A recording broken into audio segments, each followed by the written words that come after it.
I was at an MBA SBL conference, and myself, being everybody, my ma, Bello Sage, to talk about our lives, our firms, how we grew the firms and all that. And I tell people, I said there was a time I was working 19 hours a day.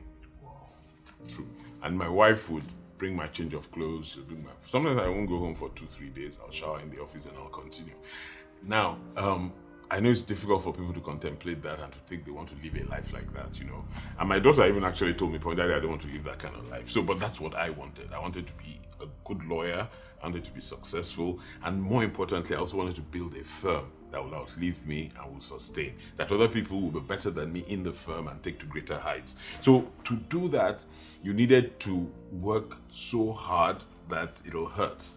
And you needed to be clear that you are not going to be greedy. You couldn't afford to do that and be greedy. So I'm sure you've put in more than 10,000 hours acting.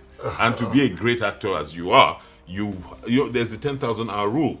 To be great, you need to have done. There are days when we do 18 hours. There are days when we do 24 hours into the next day.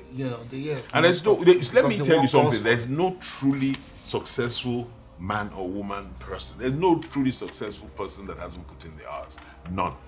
It's not possible. People, and I were talking about hammer earlier on, people think that, you can just jump into something. You can't just jump into anything. And I keep telling people you have to keep on practicing and practice. You look at tennis stars, football sports stars. I can imagine the amount of hours you've put into this thing, from when you were in school till today, and people will say, oh, RMD, okay. They think it's just, you just stumbled into becoming a star. It doesn't. And I tell people, you want to be a great lawyer, you have to put in the hours.